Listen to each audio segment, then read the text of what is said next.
누가 감옥에 가뒀죠? 사도. 사도는 누구를 사도라 그래요? 네, 예수님께 가르침을 받은 사람. 그 중에 특별히 12명을 사도라 그럽니다. 사도들이 전도하니까 많은 사람들이 예수님을 믿게 됐어요. 그러니까 대제사장하고 바리새인, 사두개인 이런 사람들이 시샘이 났어요. 사람들이 사도들한테 많이 가니까. 그래서 감옥에 가뒀죠. 그런데 감옥에 있는데 어떻게 됐죠? 감옥에 그냥 가만히 갇혀 있었어요.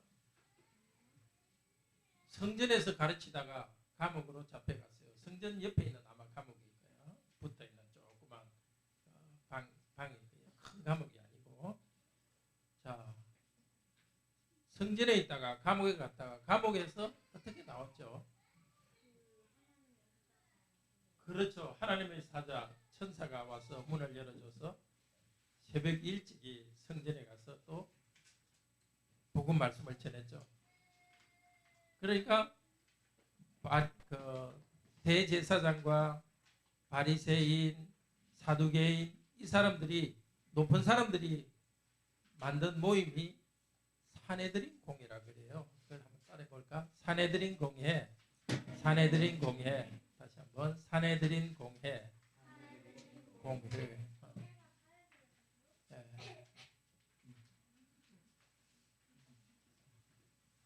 이 사람들을 잡으려고 감옥에 갔더니 감옥이 없죠. 깜짝 놀랐는데 성전에서 가르치고 있다 하니까 성전에서 데리고 와서 뭐라 그랬죠?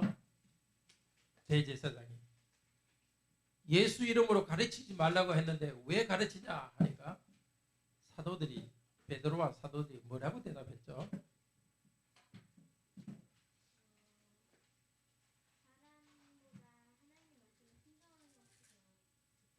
그렇지. 사람보다 하나님께 순종하는 것이 마땅하니라. 오늘 그걸 꼭 기억하세요. 사람보다 하나님께 순종하는 것이 마땅하다. 사람보다 하나님께 순종해가지고 전도도 하고 사람보다 하나님께 순종하니까 거짓말은 안 해요. 무슨 훔친다든지 그런 것도 하지 않죠. 사람보다 하나님, 친구들이 다 하자 그래도 나쁜 일이면 안 해요. 그리고 친구들은 가만히 있지만 우리는 예수님을 믿기 때문에 친구들에게 예수님을 전해요. 사람보다 하나님께 순종하는 것이 마땅해요.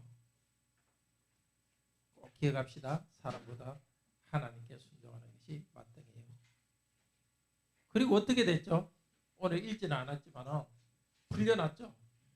풀려날 때 그냥 풀려난 게 아니고 어떻게 몽둥이를 많이 때려가지고 매를 맞고 사도들은 풀려났어요. 그렇지만 아주 기뻐했어요.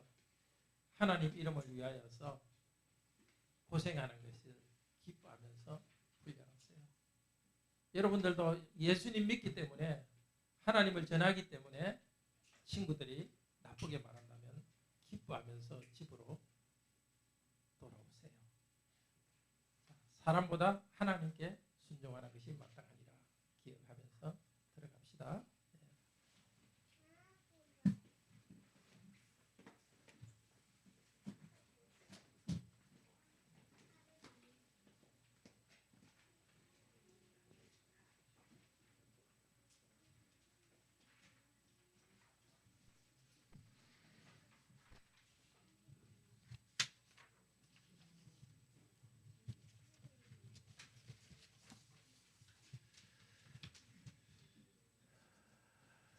그렇습니다. 사람이 아니라 하나님께 복종하여서 예수 그리스도의 증인으로 살아가도록 합시다. 우리는 다르게 사는 것을 두려워하는 경향이 있습니다. 뭔가 다른 사람과 비슷할 때 안정감을 느낍니다. 그렇지만은 우리는 하나님의 자녀이기 때문에 하나님의 자녀 아닌 사람과 천국과 지옥의 차이가 있습니다. 보통 사람과는 다른 새로운 신분을 우리는 가지고 있습니다. 우리는 또 예수님을 증거하는 증인이기도 합니다. 오늘 말씀은 사도들이 이 세상에서 새로운 공동체를 만들어가는 것을 보여줍니다. 그때 이스라엘 국회인 산헤드린 공회가 예수님을 전하지 말라고 협박했습니다. 사도들은 우리는 사람보다 하나님께 순종해야 합니다 하고 담대히 주장합니다. 우리의 전체 인생관도 그렇게 해야 되겠습니다. 사람들의 눈치를 보거나 사람을 두려워하지 맙시다. 무슨 일을 하든지 내가 하는 일이 하나님 앞에서 똑바른 일이고 하나님이 기뻐하시는 일이다. 그러면은 사람들을 보지 말고 담대히 행동하도록 합시다. 오늘 사도행전이 전해주는 이야기를 따라가 봅시다.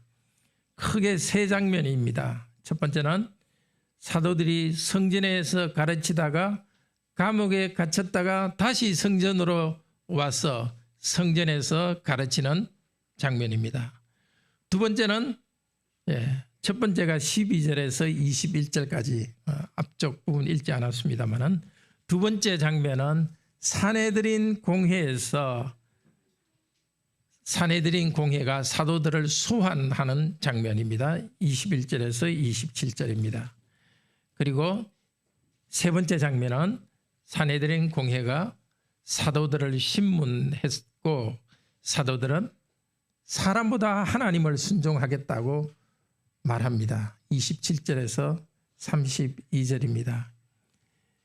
이 이야기를 통해서 지금 말씀하시는 하나님의 이야기를 말씀을 들읍시다. 사람이 아니라 하나님께 복종하여 하나님의 증인으로 예수님의 증인으로 살아가기를 바랍니다. 첫째 장면, 사도들이 성전에서 감옥으로 다시 성전으로 오는 장면입니다. 오늘 읽지는 않았지만 12절에서 16절 5장 12절에서 16절은 오늘 이야기의 배경이 됩니다. 사도들을 통해서 기적이 많이 나타났습니다. 병자들이 치유받았습니다. 성전의 마당 중에 한 곳에 솔로몬 행각이라고 이렇게 정자가 있습니다. 그 솔로몬 행각이라는 곳에서 교회가 사도들이 만나서 전도하고 가르치고 믿지 않는 사람들이 많이 믿게 되었습니다. 자, 말씀을 전파하면 교인 수가 늘어나는 것은 당연합니다. 제 교회도 지난 한 해 동안 성도들의 수가 늘었습니다. 올 한 해는 더 말씀을 잘 배우고 말씀을 간직하도록 합시다. 병이 낫게 되기를 기도합시다. 주위 사람들에게 사랑을 실천합시다. 그런데 오늘 그 12절에서 16절에 보면 백성들로부터 칭찬을 받았다고 합니다. 백성들이 교회를 칭찬할 때는 예수 그리스도를 믿는다고 칭찬한 것이 아니라 일반 삶에서 바람직하기 때문에 보통 삶에서 사랑이 넘치고 친절하기 때문에 교회가 일반 백성으로부터 칭찬을 받았습니다. 우리 성도님들도 칭찬받고 그래서 우리가 믿는 예수 그리스도께로 사람들이 많이 나오기를 바랍니다. 예배드리는 것 중심에 있고 우리의 삶이 올바를 때 삶이 풍요롭고 사람들에게 넉넉하고 훈훈할 때 사람들이 칭찬하면서 우리를 칭찬하면서 교회로 몰려들 것입니다. 사도들과 교회가 이렇게 백성들로부터 칭찬을 받으니까 대제사장이 시기심이 났습니다. 바리새인들, 사두개인들 시기심이 났습니다. 사도들을 성전에 붙어있는 조그만 감옥에 가두었습니다. 18절에 감옥이라는 단어가 나오는데요. 정확한 뜻은 공공의 감옥이라는 뜻입니다. 그냥 사람들이 다 볼 수 있는 감옥이라는 것입니다. 안에 들어가 있는데 창살이 덤성덤성해가지고 마치 동물원 동물 구경하듯이 안에 있는 사람을 볼 수 있는 그런 조그만 감옥에 가두었습니다. 감옥이라기보다도 성전 수비대 성전 수비대가 주둔하는 곳이었던 것 같습니다. 자, 우리도 이런 핍박을 받을 수 있습니다. 예수 그리스도를 믿는 믿음으로 직장이나 다른 곳에서 섬기고 사랑을 실천합니다. 우리 성도님들은. 그러면 사람들의 인정을 받습니다. 인정을 받으면 주위 사람들이 시기할 수 있습니다. 있지도 않은 이야기를 만들어내서 거짓말을 만들어내서 성도님을 비난할 수 있습니다. 사도들이 사람들의 구경거리가 되었듯이 우리 성도님을 놀림감 삼을 수 있습니다. 그때 너무 당황하지 맙시다. 앞서간 신실한 성도들, 사도들이 간 길을 우리들도 걸어가고 있음에 대해서 감사하도록 합시다. 사도들이 조그만 감옥에 갇힌 그날 밤 여호와께서 주님께서 일하셨습니다. 천사를 보냈습니다. 감옥의 문을 열었습니다. 19절에 옥문 이렇게 되어 있는데 그것은 감옥의 문들이라고 원래는 되어 있습니다. 감옥의 문들. 그러니까 감옥에 아마 몇 개 문이 있는 것을 그걸 다 열어서 사도들이 나오게 했습니다. 그리고 천사들이 말합니다. 가라. 그리고 성전에 선 다음에 백성에게 이 생명의 모든 말씀을 말하고 있으라. 사도들은 당장 순종했습니다. 새벽 일찍 성전에 가서 가르쳤습니다. 그들이 원래 잡혔던 곳이 바로 성전이었습니다. 잡혔던 바로 그곳에서 그들이 잡히게 된 이유가 바로 예수 그리스도에 대한 복음을 전했기 때문입니다.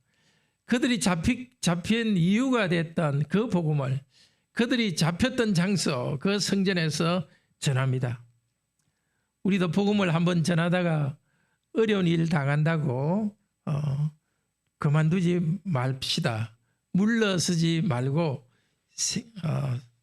생명의 복음을 전해라고 지금 천사가 말하고 있습니다. 생명의 복음을 우리도 전합시다. 모든 시대 교회는 생명의 말씀, 이 복음을 전해야 됩니다. 주 예수님이 죄인들을 위해서 죽으셨습니다. 예수를 믿으면 죄인들이 받아야 될 벌을 받지 않고 삽니다. 죄와 죽음에서 벗어납니다. 그런데 생명의 말이 자동적으로 생명을 주는 것은 아닙니다. 여호와께서 하나님께서 생명의 말을 사용하여서 하나님께서 일하시기 때문입니다. 사실은 하나님을 믿지 않는 사람도 영생합니다. 어떤 면에서는. 한번 죽지만은 예수님 재림하실 때 예수 믿지 않는 사람도 믿는 사람과 같이 부활합니다. 죽지 않고 영원히 삽니다. 그런데 영생이라 말하지 않습니다. 왜냐?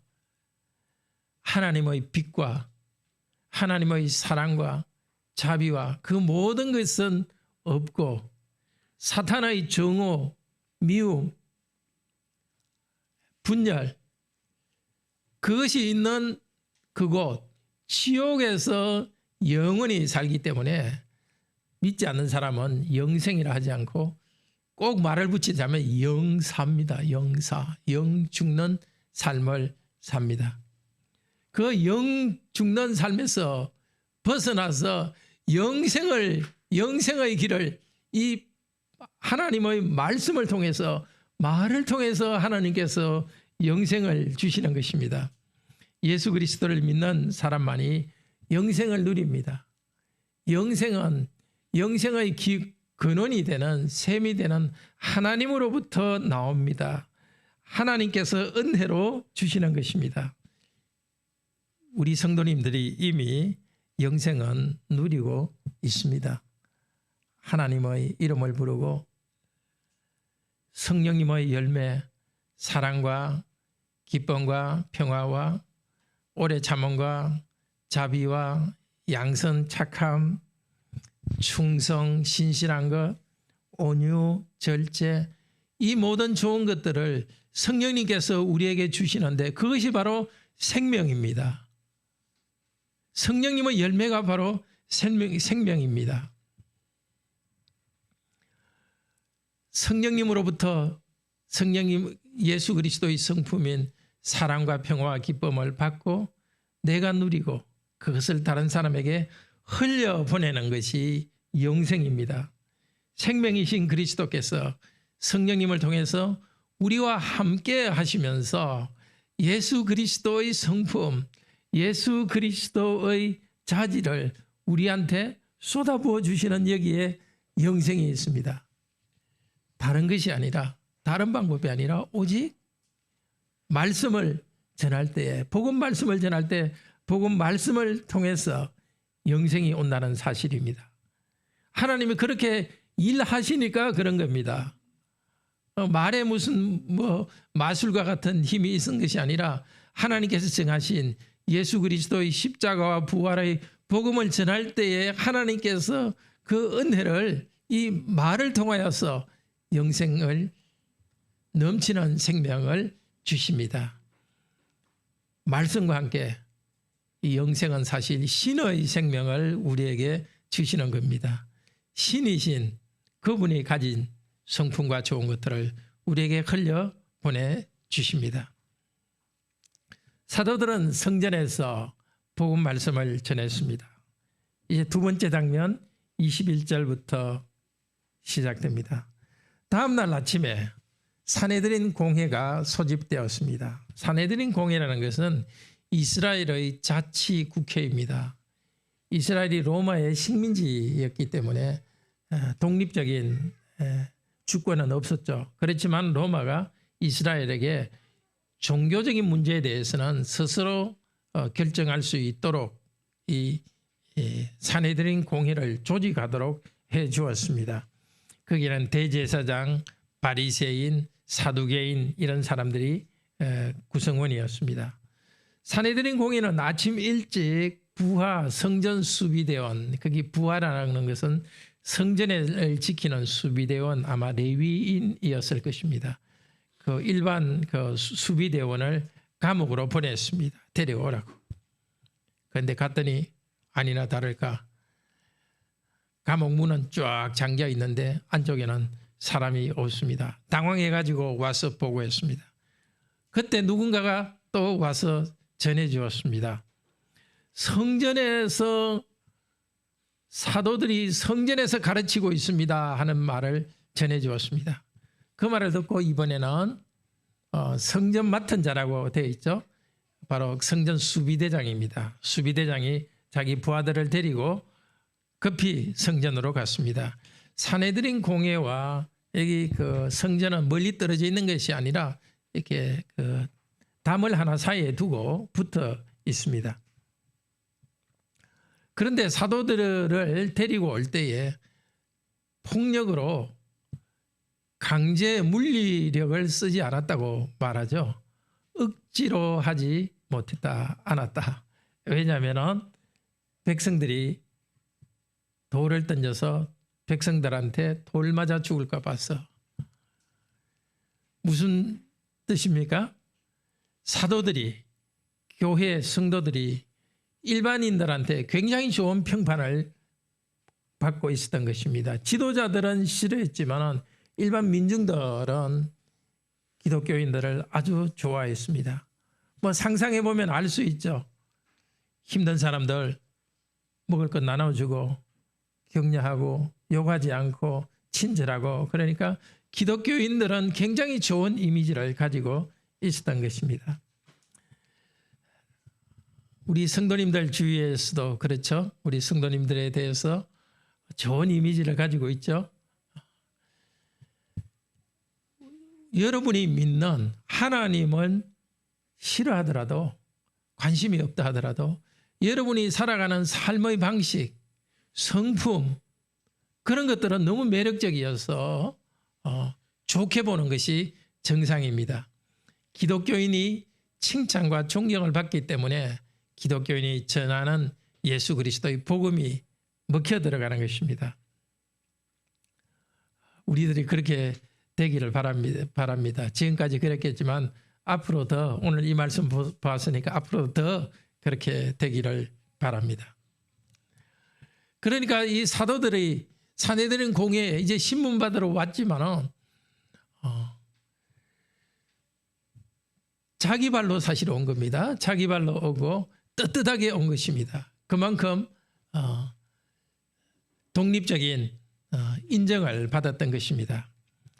이제 세 번째 장면, 그 신문 장면입니다. 27절에서 32절. 대제사장이 산헤드린 공회에서 신문합니다. 28절에서 이 이름으로 가르치지 말라고 엄히 명령했는데 왜 가르치는가? 여러분의 이 가르침으로 예루살렘을 가득 채우고 있어. 이 첫 번째 신문이고, 두 번째 신문은 이 사람의 피를 우리에게 돌리려 하고 있습니다. 사람의 피를 돌린다는 것은 이 뜻입니다. 이 사람은 예수 그리스도를 말하죠. 그러니까 사도들이, 기독교인들이 계속 예수 그리스도에 대해서 전하니까 어떻게 이해하고 있느냐면, 자기들이 빌라도에게 예수 그리스도를 내어줘 가지고 예수 그리스도를 죽게 했으니까 그 살인죄를 자기들에게 묻는 것으로 착각을 하고 있는 것입니다.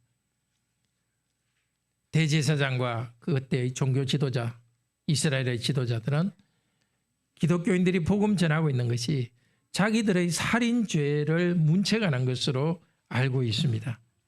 사도들은 대답합니다. 가르치지 말라 했던 것에 대한 대답을 바로 사람보다 하나님께 순종해야만 합니다 라고 말합니다. 어젯밤에 천사가 와서 성전에 가서 가르치라고 어젯밤에도 분명한 지시를 했습니다.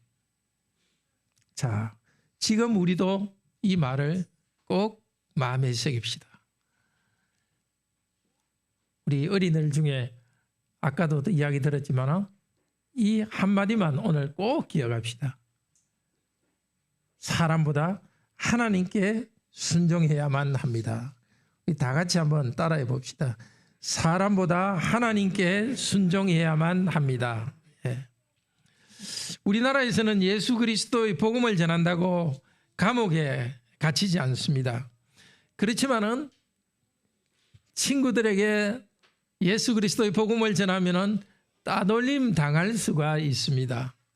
그냥 전도 안 하고 있으면 어울리는데 전도하면은 따돌림 당할 수 있습니다.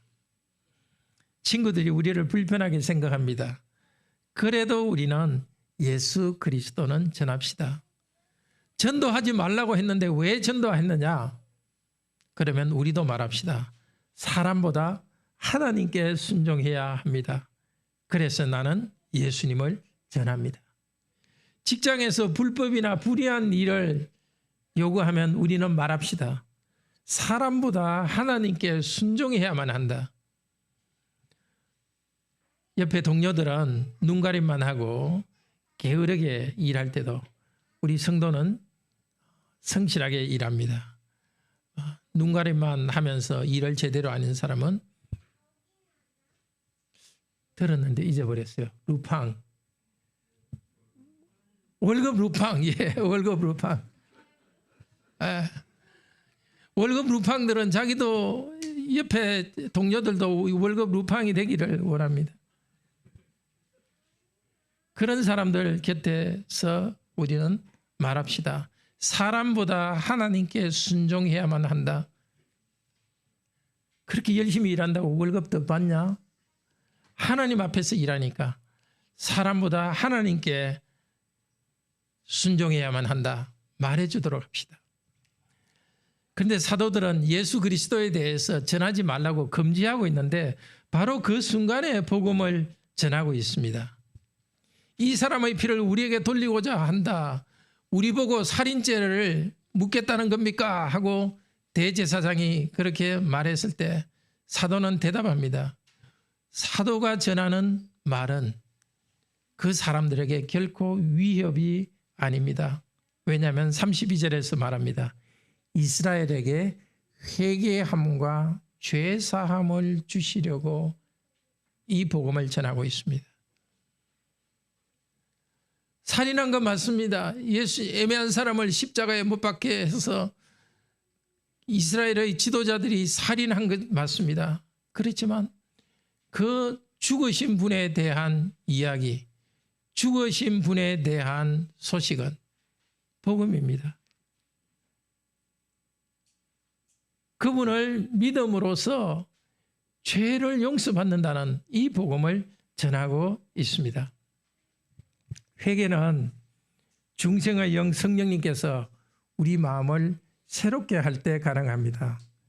에스겔서 11장 19절에서는 하나님께서 우리에게 돌처럼 굳은 마음을 제하고 살처럼 부들부들한 마음을 주시겠다고 합니다. 하나님께서 우리에게 부드러운 마음을 줄 때, 의지를 줄 때에, 부드러운 의지를 줄 때 우리는 자원하여 돌이킵니다.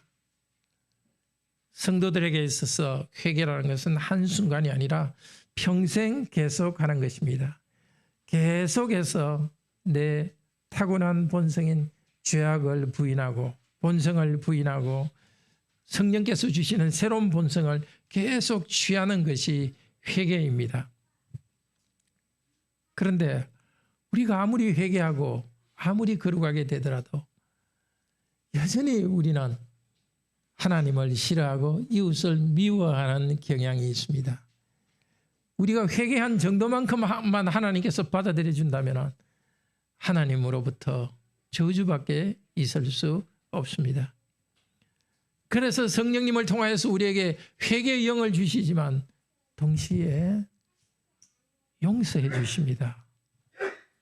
죄 용서해 주십니다.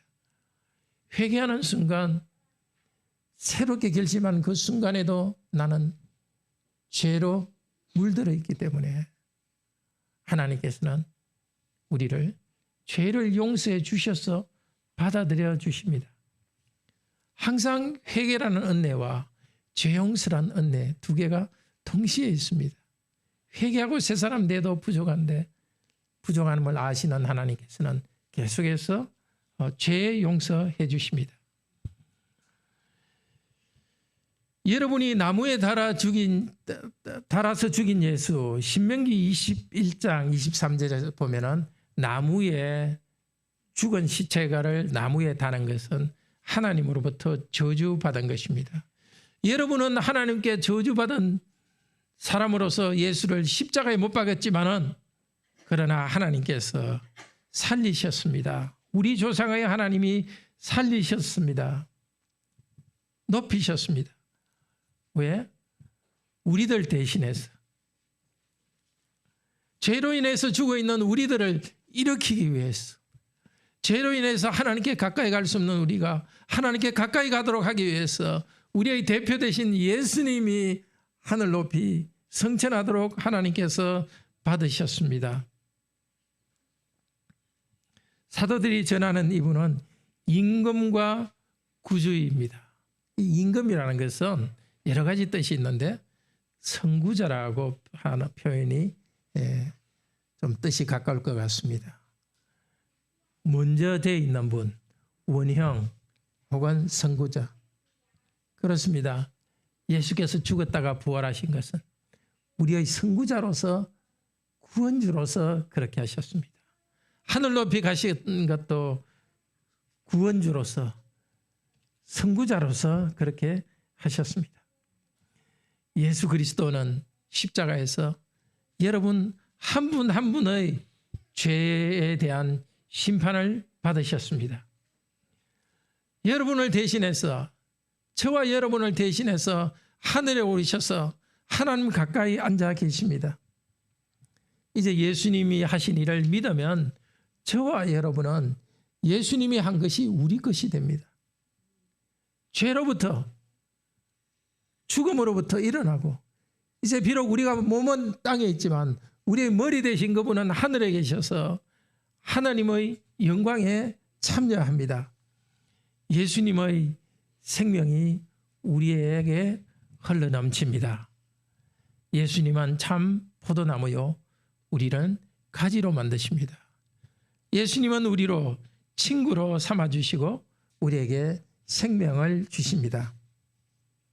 사도들은 복음을 전하면서 자신의 사명과 신분에 대해서 분명히 말합니다. 32절에서 이렇게 말합니다. 우리는 이 일들의 증인이요. 예수 사건에 대한 증인이요.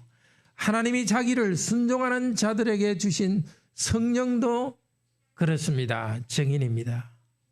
사도들은 예수 그리스도의 죽음과 부활에 대한 증인으로 부름받았습니다. 직접 보았습니다. 부활하신 예수 그리스도를 보았습니다. 그분이 하늘로 구름 사이로 사라지면서 올라가시는 것을 보았습니다. 예수님께로부터 계속 배웠지만 특별히 부활하신 후에 예수님으로부터 구약 성경을 많이 배웠습니다. 구약 성경에 예수 그리스도 메시아에 대해서 인용 예언된 것이 예수 그리스도에서 이루어진 것을 배웠습니다. 그렇게 보고 배워서 사도들은 편지를 썼고 그것이 로마서, 고린도전후서 이런 베드로서, 야고보서 그런 서신서로 남아 있습니다. 그들은 목격자입니다. 유일한 목격자입니다. 하나님께서 다른 누구도 선택하지 않으시고 예수님께서 데리고 다니시던 3년간 데리고 다니시던 그 제자들만 목격자요 증인으로 세웠기 때문에 사도들은 자기들의 사명과 신분을 너무너무 잘 알았습니다. 이것은 하나님께서 나에게 주신 직분이기 때문에 죽음을 무릅쓰고 죽는 한이 있더라도 증인의 역할을 합니다. 그런데 성령님도 증인이십니다. 참 신비한 일입니다. 성령께서 증거하시되 사도들의 영혼에 증언하시는 겁니다. 예수 그리스도께서 가르치시고 그들이 예수 그리스도에게 보았던 것을 가지고도 증언을 하지만 새롭게 성령께서 같이 계시면서 새로운 영감을 주시면서 증인의 역할을 하도록 합니다. 로마서 8장 16절입니다. 제가 읽겠습니다. 성령이 친히 우리 영과 더불어 우리가 하나님의 자녀인 것을 증언하시나니 내 영혼이 죄 용서받고 내 깊은 영혼이 나는 하나님의 아들이요 딸이라는 확신이 있습니다. 그런데 성령께서 같이 계시면서 그 확신을 주십니다. 요한복음 15장 26절 27절에서도 성령의 증언을 이야기합니다. 요한복음 15장 26절 27절 내가 아버지께로부터 너희에게 보낼 보혜사 즉 성령님입니다. 곧 아버지께로부터 나오는 진리의 성령이 오실 때에 그가 나를 증언하실 것이요 너희도 처음부터 나와 함께 있었으므로 증언하느니라. 사도들은 증거하는 자기들이 목격한 것으로 증언하지만 성령께서 증거해 주셔서 증언하게 합니다. 우리들도 마찬가지입니다. 우리들이 성경 말씀을 배우고 오늘도 예배 시간에 말씀을 듣습니다. 배우고 우리들이 확신을 가집니다. 그런데 우리들이 확신을 가지는데 더해서 성령님께서 신비하게 우리가 하나님의 아들, 딸이라는 것을 증언해 주고 우리가 또 복음 전도를 할 수 있도록 성령님께서 곁에서 도와주십니다. 많이 배운 적이 없는 사도들이 이렇게 예수 그리스도에 대해서 증거하는 것을 보고 그들은 종교 지도자들은 깜짝 놀랐을 것입니다. 정말 성령님께서 그들 가운데서 일하시기 때문에 있는 현상이었습니다. 이 말을 들은 산헤드린 공회의 반응은 오늘 본문 뒤쪽에 나옵니다. 크게 분노했습니다. 33절 34절에 보면 예수 그리스도에 대해서 전하니까 크게 분노했습니다. 그리고 사도들을 죽이려고 했습니다. 근데 마침 그때에 당시의 대학자인 가브리엘 가마리엘이 일어서서 발언했습니다. 여러분, 이 예수를 따르는 이 사람들이 만약에 인간적으로 생긴 그룹이라면 자동적으로 소멸될 것입니다. 근데 만약 혹시라도 이 사람들이 하나님으로부터 받아서 이 일을 하고 있다면 우리가 하나님을 대적하는 사람이 되니까 그냥 그대로 내버려 둡시다. 마침 그 말, 가마리엘의 말을 사람들이 동의했습니다. 그리고 곱게 내보내지 않고 엄청나게 매를 때려가지고 내보냈습니다. 근데 40절, 42절 보십시오. 5장 40절, 42절. 사도들을 채찍하고 그리고 예수 이름으로 말하는 것을 금했습니다. 그리고 석방했습니다. 그때 사도들은 그 이름을 위하여 능욕받는 일에 합당한 자로 여기심을 기뻐하면서 공의 앞을 떠났습니다. 정말 우리가 꼭 간직할 만한 말입니다. 예수 이름을 위하여서 모욕받는 일에 합당한 자로 여기심. 예수님께서, 하나님께서 너 베드로, 야고보, 요한, 너는 자격이 있어.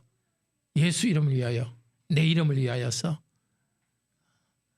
모욕받고 고난당하는 일에 합당한 자로 선택받았어. 그것을 기뻐하면서 공의 앞을 떠났습니다. 그리고 말을 들었습니까?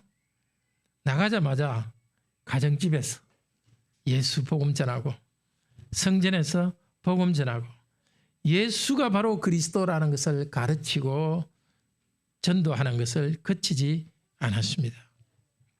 우리 모두 사도로부터 배워야 되겠습니다. 첫째로 우리도 진실을 용기 있게 말하는 강하고 담대한 것 우리도 좀 본받읍시다. 하나님께서 일하십니다.